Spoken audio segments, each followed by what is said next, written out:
665 per 70 dibagi 76 itu sama dengan 8,75 atau bisa kita bulatkan ke atas menjadi 9. Nah, selanjutnya kita pilih kecepatan langkah rata-rata. Nah, ini tuh dipilih dengan asumsi si pengungsinya ini bergerak dengan hati-hati. Jadi nanti nggak ada pengungsi yang geraknya kecepatan ataupun kelambatan gitu. Nah, kecepatan ini disimbolkan dengan V dan nilainya itu adalah 0,5 langkah per detik. Selanjutnya ada waktu tunda antar pengungsi yang berurutan saat bergerak. Nah, ini juga diasumsikan. Kenapa? Karena biar nggak ada penumpukan pengungsi gitu. Jadi perlu adanya waktu tunda. Nah, ini disimbolkan dengan D dan besarannya itu yaitu 1 detik. Selanjutnya ini ada waktu penghuni pertama di lantai 1 mencapai tangga. Kan tadi ibaratnya tuh dia masih di apartemennya terus mau ke tangga. Nah, itu kan perlu waktu. Nah, itu berdasarkan simulasi didapat waktunya itu 10 detik gitu. Nah, di sini ada catatan juga kalau nilai E, V, dan D ini diestimasikan. V dan D dipilih dengan mempertimbangkan kecepatan dan keamanan. Nah, ini untuk gambarannya. Jadi, gambarannya itu yang pertama dievakuasi itu si pengungsi di lantai 1. Nah, jadi dia kan pengungsi pertama nih dia keluar, terus nanti lanjut pengungsi kedua dan seterusnya sampai pengungsi terakhir. Tuh. Nah, jadi kita bisa nentuin nih total waktu evakuasi itu yang paling penting atau yang apa ya?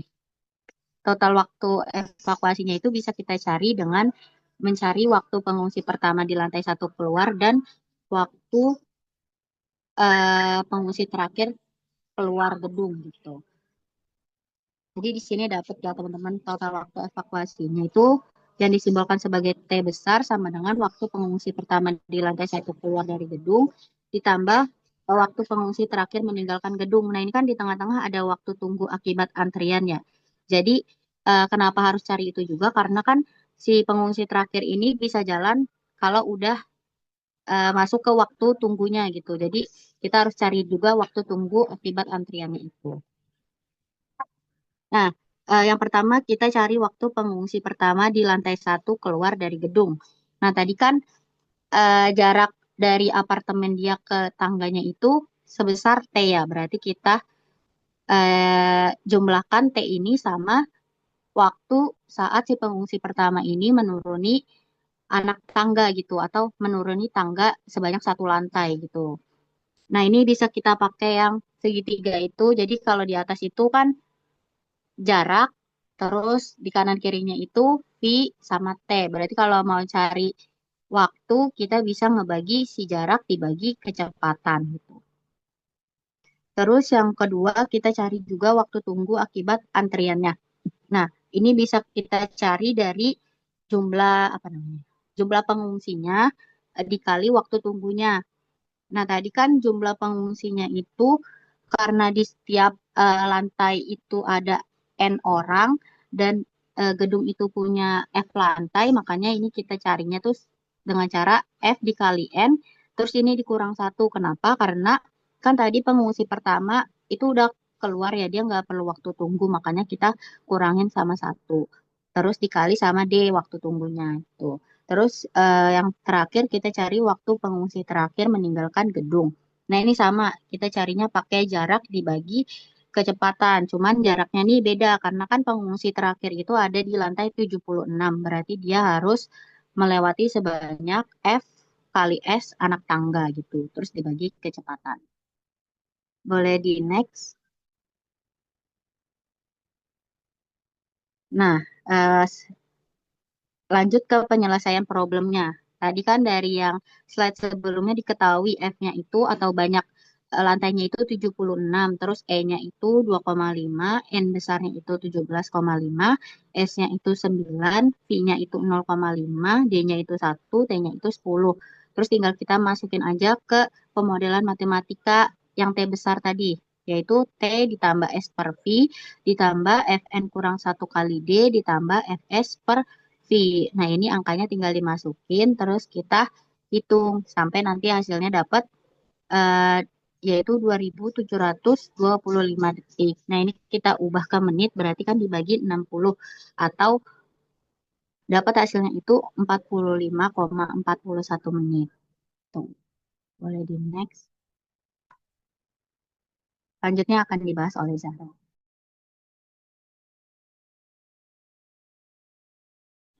Mumpung belum, ini apa nih? Oh, masih yang tadi ya? Masih yang floor tadi ya? Oke, udah. Ya, Ibu, masih yang tadi. Oke, selanjutnya analisis hasilnya. Jadi dari hasil pemodelan diperoleh bahwa diperlukan waktu sekitar 45,4 menit untuk mengevakuasi seluruh penghuni gedung melalui satu tangga darurat. Nah, waktu ini dapat menjadi lebih singkat apabila jumlah penghuni berkurang. Misalnya dengan asumsi rata-rata penghuni per apartemen menjadi 1,5 atau jika kecepatan turun tangga meningkat. Namun resiko utamanya tetap ada, terutama jika terjadi keterlambatan dalam membuka atau mengakses tangga kedua, karena hal ini dapat menyebabkan waktu evakuasi melebihi batas aman, terutama dalam situasi darurat seperti kebakaran atau ledakan.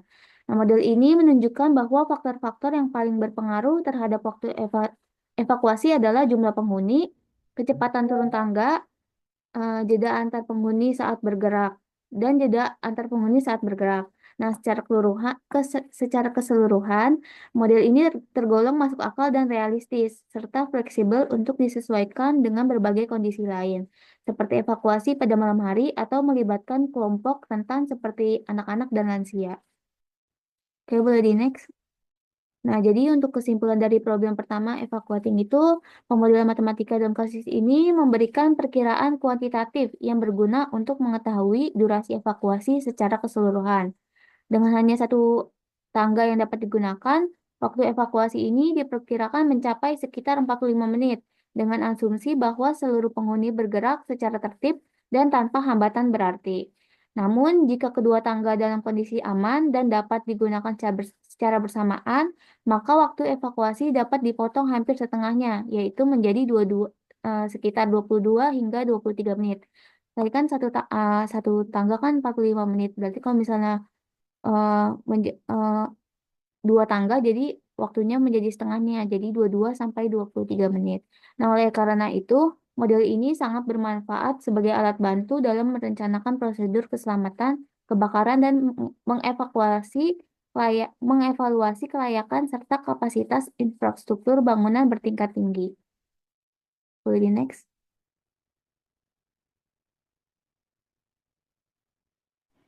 Mungkin sebelum lanjut, saya tambahkan dulu ya, biar nggak kelamaan, takut lupa. Ya, Ibu. Tadi saya di sini hujan deras ya, kedengeran nggak suara saya? Terdengar, Bu. Keras ya. Kedengaran, Bu. Slide sebelumnya tadi yang ada rumusnya ya, rumus untuk pemodelannya sebelumnya lagi. Ya boleh di sini juga nggak apa-apa. Ini kan sudah ada ya formulanya gitu ya. Tadi kan Arianti sudah menjelaskan. Kita mau mencari waktunya kira-kira dalam kalau kita pakai satu tangga darurat itu butuh waktu berapa dari sekian banyak penghuni di apartemen gitu ya. Kemudian tadi ada FN yang tadi Arianti bilang eh, FN dikurang satu itu adalah bukan karena tadi dikurang penghuninya, penghuni apa tadi bilangnya, sorry. Arianti saya lupa tadi bilangnya apa, tapi karena floornya itu kan ini FF itu adalah ada berapa lantai gitu ya. Lantainya tuh 76. Nah, Ya, Ibu. 76-nya itu maksudnya karena kenapa dikurang satu? Karena lantai satu tidak ada tangganya lagi karena udah dari 76 lantai, lantai satu kan udah langsung keluar. Jadi makanya dikurang satu. Seperti itu. Sebentar. Oke, lanjutkan dulu boleh. Lanjutkan dulu. Baik, terima kasih Ibu. Izin melanjutkan. Selanjutnya ini ada problem terjun payung. Boleh di next.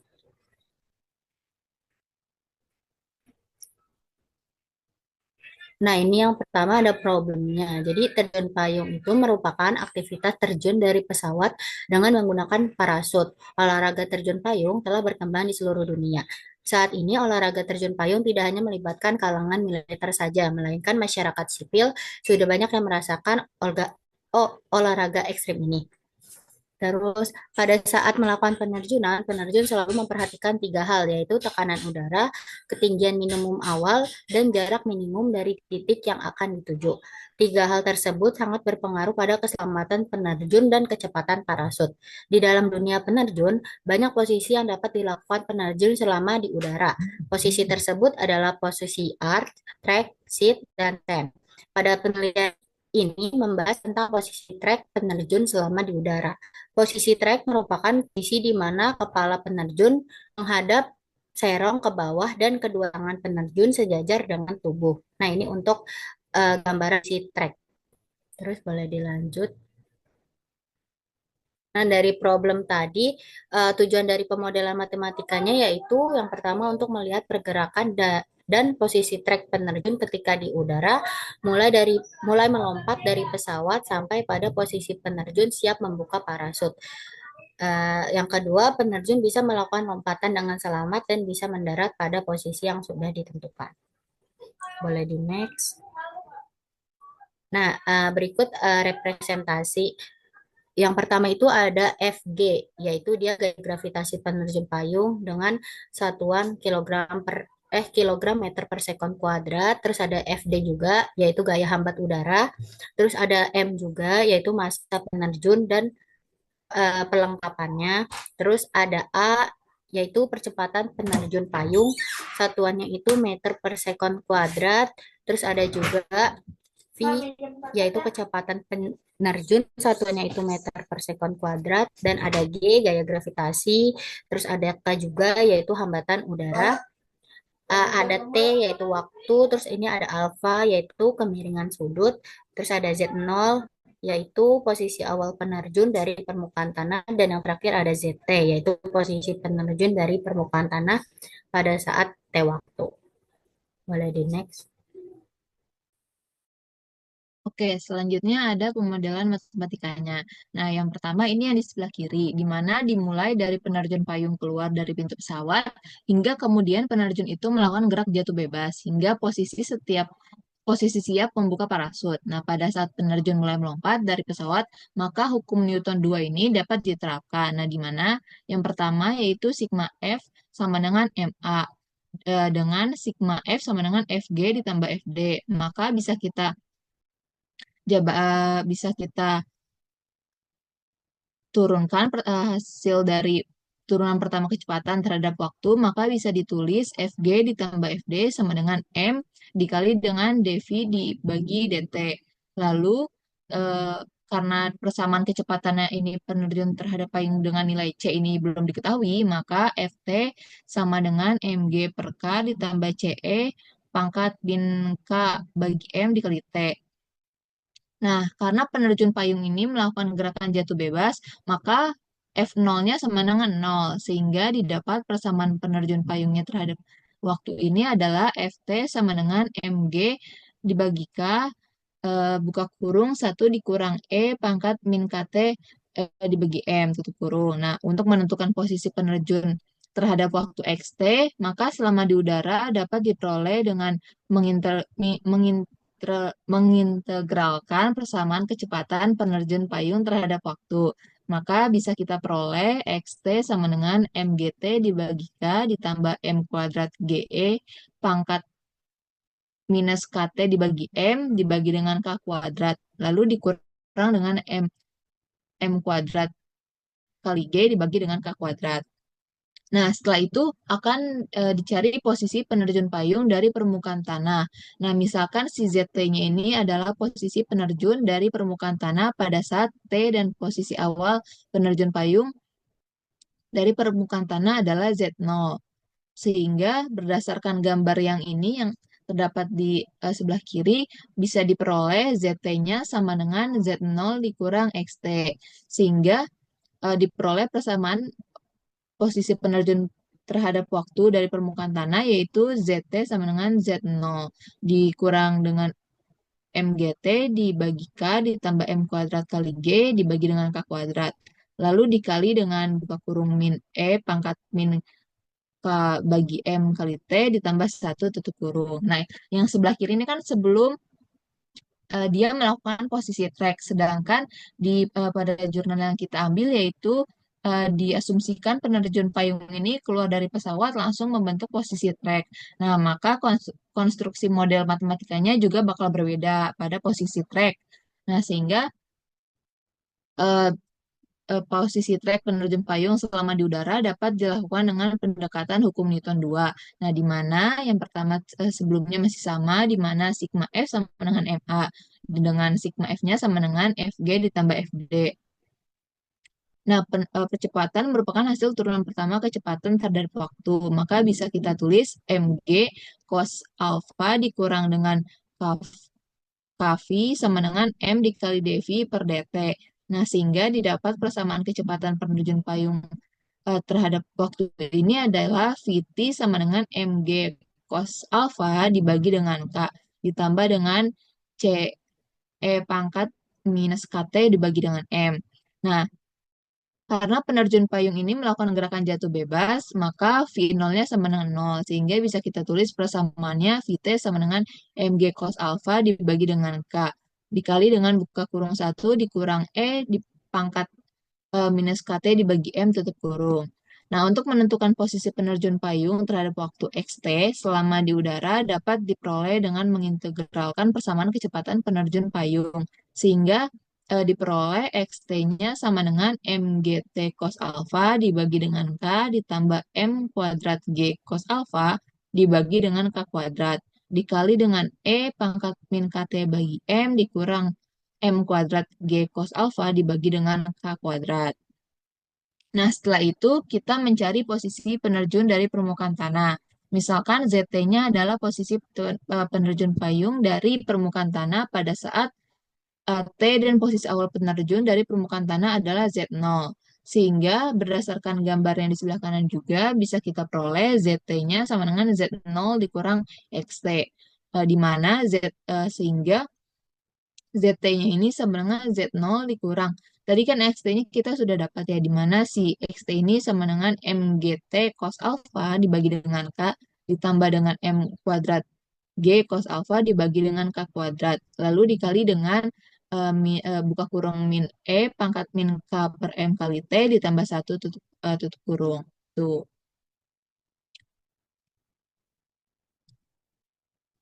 Nah, selanjutnya akan ada analisis hasilnya. Nah, jadi dari problem terjun payung ini dilakukan dua simulasi. Bisa kita lihat di ada grafiknya untuk garis horizontalnya ini untuk waktu dan vertikalnya ini untuk posisi. Dan titik yang berwarna biru ini sebagai simulasi pertama dan titik yang berwarna merah ini sebagai simulasi kedua. Jadi pada simulasi pertama dan kedua ini penerjun diberikan ketinggian 5.000 meter dan hambatan udaranya 1,44 kg per second. Pada simulasi pertama, penerjun diasumsikan melakukan lompatan dari pesawat dengan posisi track. Penerjun mencapai ketinggian 691,43 meter pada detik ke-35. Sedangkan pada simulasi kedua, penerjun diasumsikan melakukan lompatan dengan posisi jatuh bebas. Penerjun mencapai ketinggian 24,75 meter pada detik ke-35. Nah, oleh karena itu, pada ketinggian 691,43 meter merupakan waktu yang aman untuk penerjun membuka parasutnya. Nah, jika penerjun membuka parasutnya di bawah ketinggian tersebut, maka keselamatan penerjun sangat dikhawatirkan. Oke, boleh di next.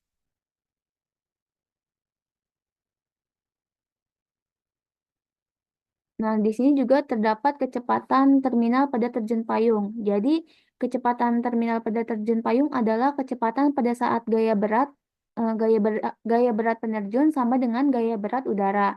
Nah, gaya berat ini bersifat konstan karena bergantung pada massa dan gravitasi. Sementara gaya hambat udara meningkat seiring bertambahnya kecepatan. Saat penerjun mulai jatuh, gaya berat mempercepat gerak turun.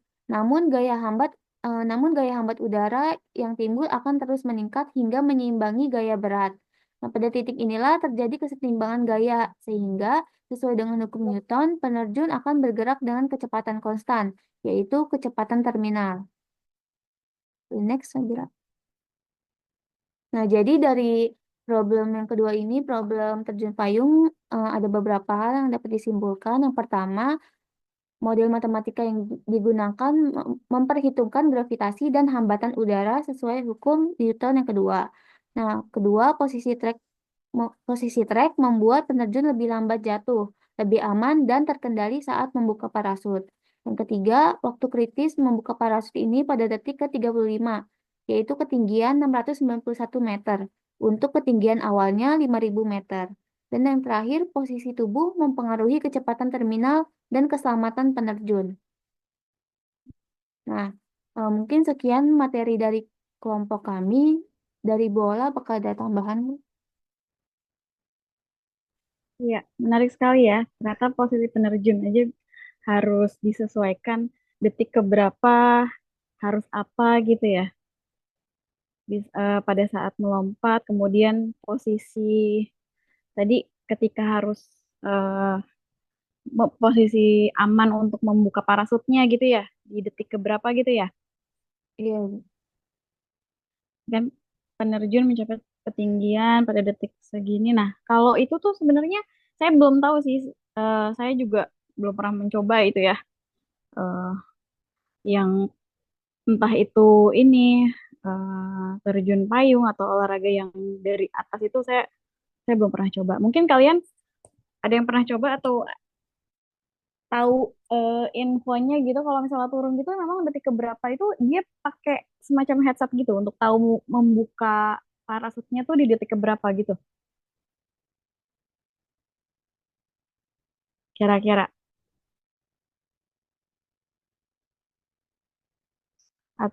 atau gimana atau ngecek di eh, di tangan gitu pakai jam gitu detik sekian habis itu langsung buka parasutnya belum tahu Izin juga. jawab Ibu, kayaknya iya Bu, dia pakai jam timer gitu mungkin ya. Jadi awalnya udah diperhitungkan, terus mungkin dia pas terjun tuh pakai jam gitu buat timernya. Mungkin ya Terus dari yang perhitungan tadi baru dilihat gitu Bu. Kalau udah mungkin ya waktunya ya udah langsung buka. iya Ya, kayaknya jadi gitu Bu. jadi memang ini perhitungan pemodelan ini memang real dilakukan ya bukan hanya kita aja yang bukan kita sih maksudnya peneliti ini gitu ya mau lakukan pemodelan supaya lebih aman karena kalau saya pribadi sih mikirnya apakah pada saat turun itu masih kepikiran ngitungin detik gitu ya. Detik kesekian buka parasutnya, duh, saya sih nggak kebayang ya. Saya penasaran tuh, boleh coba kelompok ya dicari tahu ya. Apakah ini memang hanya pemodelan aja sebagai saran ya, sebagai saran atau memang dilakukan memang pada oleh penerjun ini memang dilakukan detik sekian harus buka, detik sekian harus apa gitu. Coba ya, boleh ya, dicek ya. Jadi ini real memang ada aturannya atau ya pastilah ya kalau masalah aturan pasti mereka punya eh, apa namanya SOP-nya lah ya harus seperti apa gitu ya. Penasaran aja. Sama yang tadi kayaknya belum selesai itu maksudnya yang eh tadi yang Arianti ya yang lantai ya FN dikurang satu itu maksudnya kan itu kita boleh digeser kali ya Arianti ya. Yang waktu tunggu akibat antrian itu kan kita menghitung waktunya kan FN-nya itu kan F-nya kan banyak floor-nya tuh ada 76 lantai dikali N-nya itu adalah jumlah pengungsi per lantai ya jumlah pengungsi per lantai kemudian Ininya dikali Ibu, waktunya jumlah orang ah pengungsinya per lantainya. per lantainya terus dikali Iya, waktunya betul. waktu di tangganya itu diasumsikan bergerak setiap anak tangganya itu satu detik gitu diasumsikannya jadi kan dikali dengan D gitu ya kenapa ini dikurang satu karena di lantai satu kan tadi kan N-nya itu adalah pengungsi setiap lantai kan di eh pengungsi lantai 17,5 termasuk di lantai satu. Nah, asumsinya di lantai satu ini kita tidak hitung karena dia tidak menggunakan eh tangga darurat. Jadi asumsinya semua pengungsi di lantai satu itu udah langsung keluar semua. Kita tidak menghitung itu. Kita tidak menghitung waktu ketika di lantai satu orang-orangnya tuh keluar semua. Jadi yang kita hitung adalah yang dari atas ke bawah yang di tangganya yang dihitung. Jadi kenapa itu dikurang satu begitu. Jadi di lantai satu itu tidak dihitung.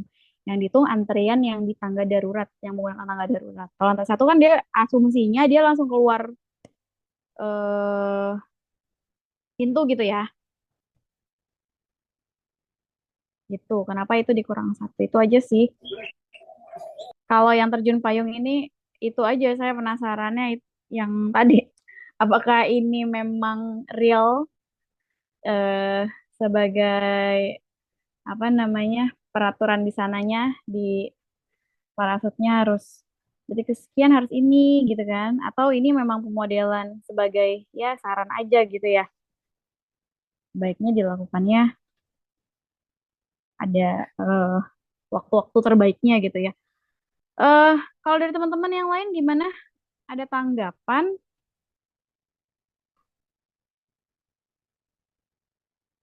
Nggak ada dari kelompok lain? Saya ingin ingatkan ya untuk yang setelah UTS dengan Bu Ani itu kalau nggak salah info ke saya dari awal minta tolong disampaikan ke teman-teman. Kalau nggak salah di awal saya juga sudah sampaikan ya. Nanti setelah UTS itu nanti kalian akan membuat pemodelan sendiri. Kalau sekarang kan masih presentasi saling sharing model yang udah ada gitu ya. Entah dari buku maupun dari jurnal. Jadi kalian share. Nah, kalau nanti setelah UTS itu kemungkinan besar nanti kalian akan membuat pemodelan sendiri per kelompok gitu. Nanti lebih lengkapnya akan disampaikan di pertemuan ke-9. Pertemuan ke-9 itu saya sudah sampaikan bahwa kita UTS-nya di pekan kedua. Di pekan kedua berarti insya Allah sekitar tanggal berapa tuh? Tanggal 1, 2,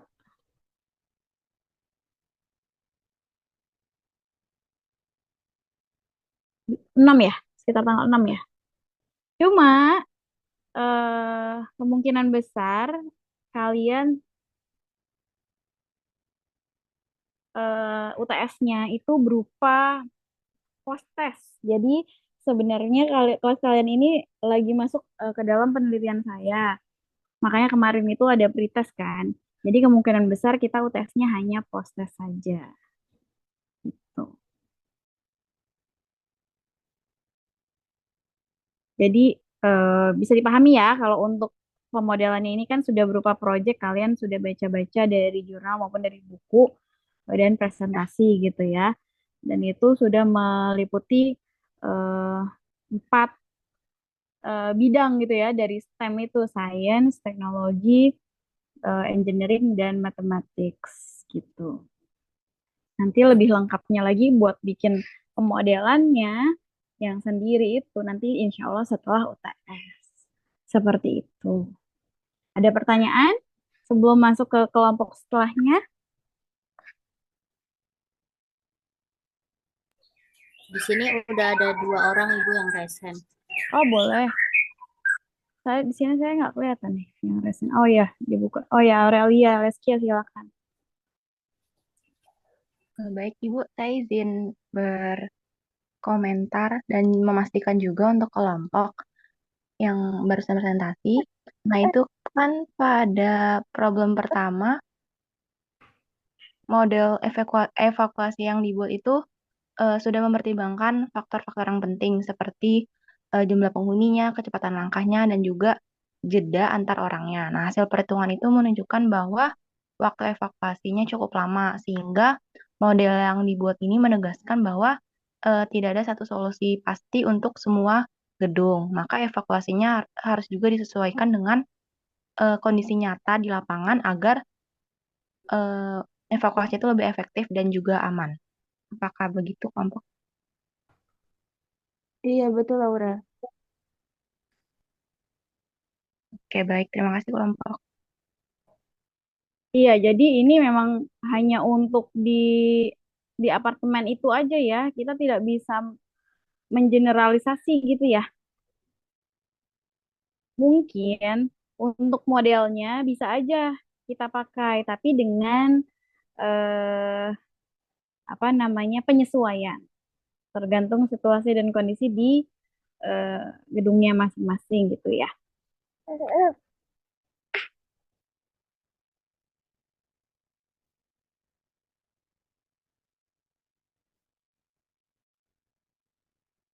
Oke, silakan tadi Aurelia ya. Taskia, silakan. Izin bertanya, kelompok untuk yang problem evacuating yang di slide awal itu kan ada asumsi situasional. Nah, dari asumsi situasional kira-kira ada nggak yang paling mempengaruhi hasil akhir waktu evakuasinya? Terima kasih.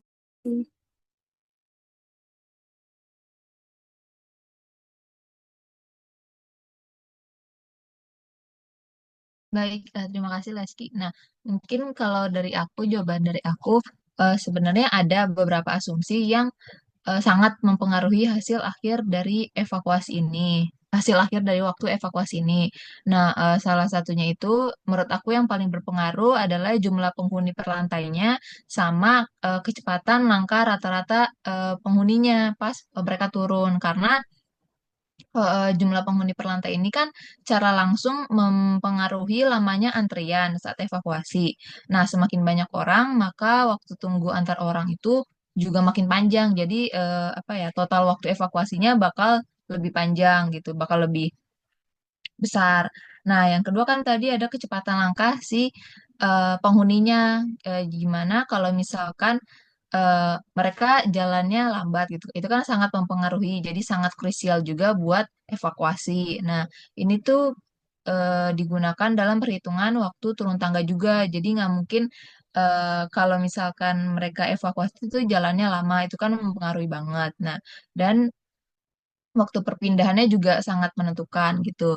Jadi perubahan kecil seperti kecepatan langkah juga bisa berdampak sih lebih besar daripada eh, terhadap si hasil akhir apa evakuasinya ini gitu.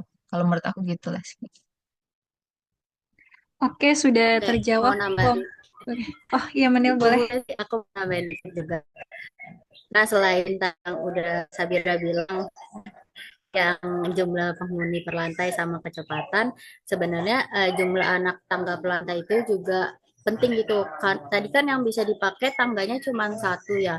Nah, itu butuh waktu 40 berapa menit tadi? 45 menit kalau nggak salah. Terus kalau tangganya dua, dia makin berkurang kan waktu evakuasinya. Jadi menurut aku jumlah apa namanya tuh tadi tangga darurat yang bisa dipakainya itu juga penting gitu. Jadi semakin banyak anak tangga yang bisa dilalui, waktu evakuasinya juga bakal makin singkat gitu.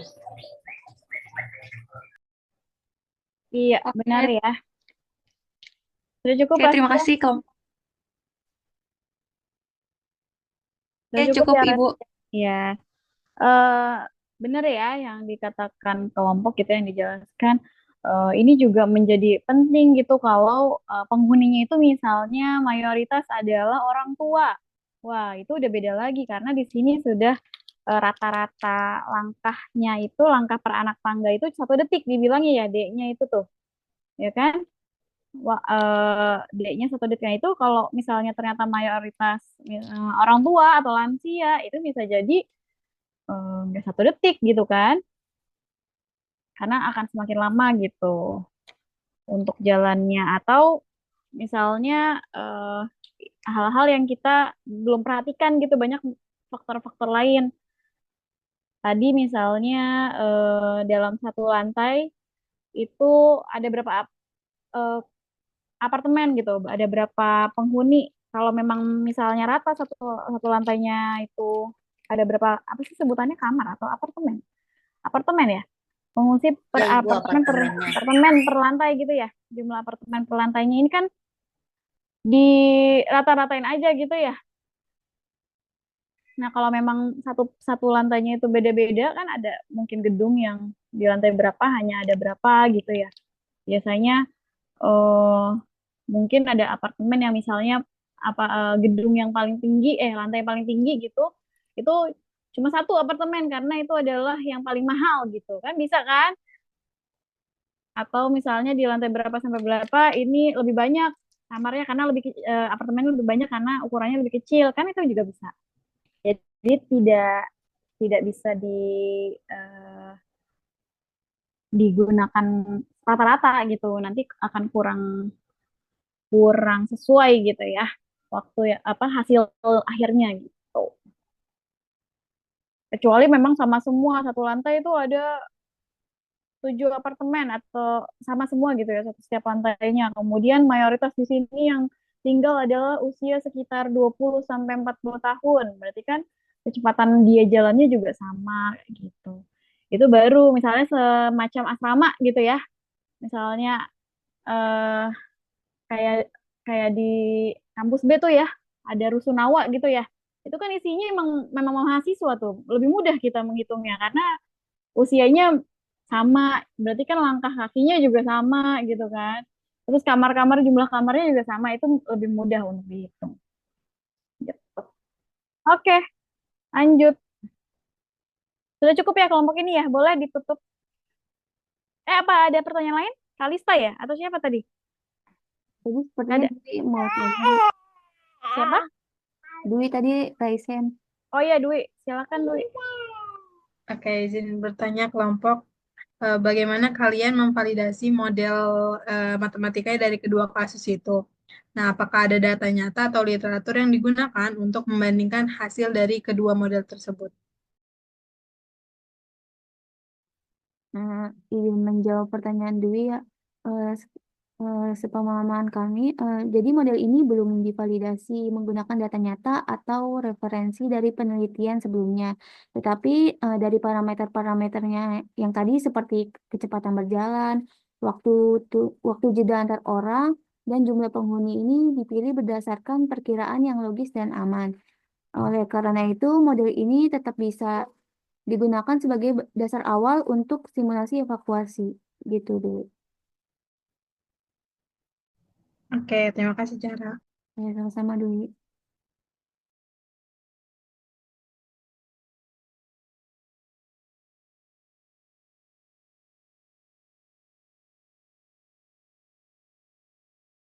Oke, mungkin eh, karena tambahan dari Bu Ola udah dan dari teman-teman juga sudah bertanya dan menanggapi, kami tutup. Sekian presentasi dari kelompok kami, kurang lebihnya mohon maaf. Wassalamualaikum warahmatullahi wabarakatuh. Waalaikumsalam warahmatullahi wabarakatuh. Silakan kelompok 6. Ini kelompok 6 ya? Kelompok 7 ya? Iya, Ibu. Math. Oke, Bu, izin saya scan ya, Bu. Silakan.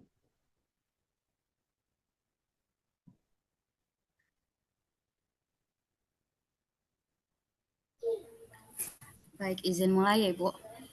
Ya. Assalamualaikum warahmatullahi wabarakatuh. Selamat siang pada Ibu Ola dan teman-teman semua. Di sini kami dari kelompok 7 akan mempresentasikan mengenai pemodelan matematika pada bidang matematika. Di sini kami beranggotakan saya sendiri Elvira Nur Ilahi dan dua rekan saya yaitu Faisal Rafli Alfairus dan Haikal Dito Pratama. Pada presentasi ini kami akan membahas mengenai population growth dan maximizing profit in producing competing product.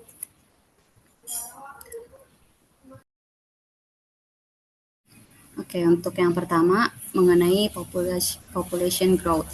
Di sini ada skenario mengenai populasi Australia yang mencapai 23 juta pada hari Selasa 23 April 2013. Skenarionya yaitu populasi Australia akan mencapai 23 juta orang-orang dalam semalam dan berada di jalur yang tepat untuk melampaui 40 juta dalam waktu 40 tahun. Proyeksi dibangun di atas yang diketahui tahun lalu populasi dan memperhitungkan kesuburan, harapan hidup, dan angka imigrasi. Angka dari Biro Australia Statistik menunjukkan bahwa sekitar 180.000 orang pindah ke Australia tiap tahun. ABS memperkirakan bahwa ada kelahiran setiap 1 menit dan 44 detik, kematian setiap 3 menit dan 32 detik, dan migran baru atau migran neto yang tiba setiap 2 menit dan 19 detik. Itu berarti populasi kita meningkat sebesar 1 orang setiap menit dan 23 detik, atau lebih dari 1.000 orang per hari. Oke, untuk pemodelan yang pertama, di sini ada 2 problem. Untuk problem A, mengenai pertumbuhan populasi setiap hari. Di sini masalahnya sederhana, yaitu periksa dan komentari klaim bahwa tadi di skenario tersebut ada klaim yang mengatakan populasi kita bertambah 1 orang setiap menit dan 23 detik, lebih dari 1.000 orang per hari. Maka di situ kita akan menyatakan klaim tersebut benar atau tidak. Dan untuk problem yang kedua, yaitu pertumbuhan penduduk selama 40 tahun. Masalah lanjutan, apakah kemungkinan populasi Australia akan mencapai 40 juta dalam 40 tahun? Oke, yang pertama di sini kita akan membahas mengenai problem A dulu. Di sini ada rumus model matematika A untuk pertumbuhan harian. Tadi kan yang ditanyakan adalah peningkatan jumlah penduduk per hari. Di sini rumusnya bisa kita dapat, yaitu jumlah kelahiran per hari dikurang jumlah kematian per hari ditambah jumlah migran bersih per hari. Oke, di sini pada tanggal 23 April 2013 sesuai dengan skenario, di sini jumlah kelahiran per hari sama dengan 24 dikali 60 dikali 60. Kenapa 24 dikali 60 dikali 60? Karena ini merupakan jumlah detik dalam hari dibagi 104 detik. 104, 212, dan 139 ini, maaf Ibu, untuk 104, 212, dan 139 detik ini diperoleh dari data yang ada pada skenario di awal. Maka jumlah kelahiran per hari sama dengan 24 dikali 60 dikali 60, hasilnya akan dibagi dengan 104 detik. Maka sama dengan 830,77. Itu satu kelahiran setiap 104 detik. Untuk jumlah kematian per hari sama dengan 24 dikali 60 dikali 60 dibagi dengan 212. 212 ini satu kematian setiap 212 detik. Maka sama dengan 407,55. Untuk jumlah migran bersih atau migran neto per hari sama dengan 24 kali 60 kali 60 dibagi 139 sama dengan 621,58 untuk satu migran datang setiap 139 detik. Jadi sesuai dengan rumus yang awal, peningkatan orang per hari itu kan jumlah kelahiran per hari dikurang jumlah kematian per hari ditambah jumlah migran bersih per hari. Maka disubstitusi menjadi 830,77 dikurang 407,55 ditambah 621,58 sama dengan 1044,8 atau kita bisa bulatkan menjadi 1045 orang.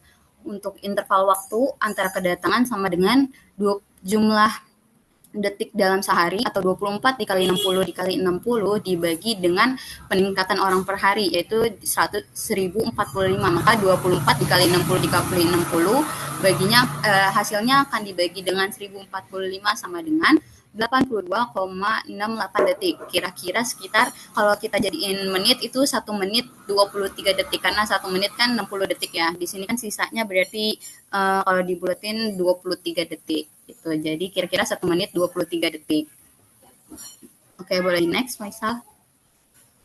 Maka interpretasi model solusi A untuk pertumbuhan harian di sini perhitungan tersebut yang udah saya jelaskan ini memverifikasi klaim bahwa pada hari ini atau tanggal 23 April populasi bertambah 1 setiap 1 menit 23 detik yang berarti lebih dari 1.000 orang per hari. Maka klaim tersebut benar, terbukti. Oke, selanjutnya ada evaluasi model matematika A untuk pertumbuhan harian. Model ini dibangun berdasarkan angka kelahiran, kematian, dan imigrasi bersih, dan memberikan hasil yang persis sesuai dengan klaim. Kita dapat yakin bahwa model tersebut adalah model yang baik untuk tujuan pembuatannya. Namun, di sini ada keterbatasan, yaitu kita dapat menunjukkan keberatan tentang penggunaannya yang lebih luas. Model ini menggunakan data untuk kelahiran, kematian, dan imigrasi bersih yang berlaku pada hari tertentu saja. Untuk prediksi populasi jangka panjang, kita membutuhkan perkiraan tahunan dari jumlah ini. Misalnya, tingkat migrasi itu kan 621 per hari. Angkanya yang berlaku pada 23 April 2013. Jika digunakan untuk menghitung angka tahunan, memberikan nilai di atas 226.000. Nah, 226.000 itu jauh lebih dari rata-rata 180.000 yang diberikan oleh ABS.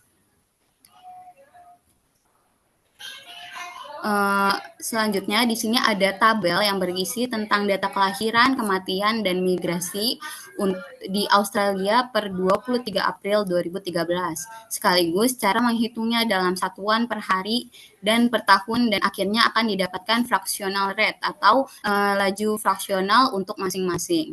Di sini laju fraksional ini merupakan rasio jumlah kejadian per tahun dibanding total populasi saat itu. Di sini kan jumlah penduduk pada tahun 2013 itu kan 23 juta ya. Untuk kelahiran per hari, kematian per hari, dan migrasi per hari tadi sudah kita hitung di awal. Hasilnya itu untuk mencari kelahiran per tahun kita tinggal kali dengan 365,25 atau itu satu jumlah hari dalam satu tahun. Kenapa 365,25? Biasanya kan yang kita tahu itu 365 saja. Tapi kenapa di sini ada 25-nya? Karena ada yang namanya tahun kabisat. Tahun kabisat itu setiap 4 tahun sekali ada di mana satu tahun itu jumlahnya 366 hari. Maka kita akan hitung rata-ratanya jika 365 dikali 3 ditambah 366 dibagi 4 untuk mencari rata-ratanya, maka akan mendapatkan 365,25. Nah, itu akan lebih efektif untuk menghitung model yang ini. Nah, di sini untuk kelahiran per tahun, kita bisa kalikan kelahiran per hari dikali dengan 365,25, hasilnya akan 303.439. Kematian per tahun sama aja, untuk kematian per hari dikali dengan 365,25, hasilnya yaitu 148.856. Dan untuk migrasi per tahun yaitu 621,58 dikali dengan 365,25 sama dengan 227.032. Nah, di sini kita juga dapat menentukan tingkat kelahiran fraksional, atau untuk kelahiran itu tingkat kelahiran fraksional kita simbolkan dengan B. Di sini rumusnya ada jumlah kelahiran per tahun dibagi dengan jumlah penduduk. Tadi kan jumlah kelahiran per tahunnya itu kan kita udah dapat ya, dibagi dengan 23 juta. 23 juta itu didapat dari jumlah penduduk pada tahun 2013, maka akan mendapatkan hasil kecuali dengan jumlah migrasi. Untuk migrasinya itu tetap angkanya tidak berubah. Nah, di sini akan menemukan rumus kelahiran per tahun dengan menggunakan kelahiran fraksional, yaitu kelahiran per tahun sama dengan populasi dikali B. Untuk penjelasannya di sini kan populasinya kan 23 juta ya. Nah, untuk B-nya itu kan 0,0132. Kalau misalnya kita kali 23 juta dengan 0,0132, hasilnya akan mendapatkan 303.439 seperti kelahiran per tahun. Itu akan sama saja untuk menggunakan rumus yang ini. Untuk jumlah kematian per tahun itu sama dengan populasi kali D. Nah, untuk migran per tahun itu sama dengan M per tahun, di mana M itu sama dengan jumlah migran dalam setahun. Nah, di sini di tabel bagian bawah, perhatikan bahwa migrasi bersih tidak tergantung pada populasi saat ini. Sementara jumlah kelahiran tahunan atau P kali B dan kematian tahunan atau P kali D dipengaruhi secara langsung olehnya. Jadi untuk migrasi itu tidak ada fraksionalnya. Boleh di next.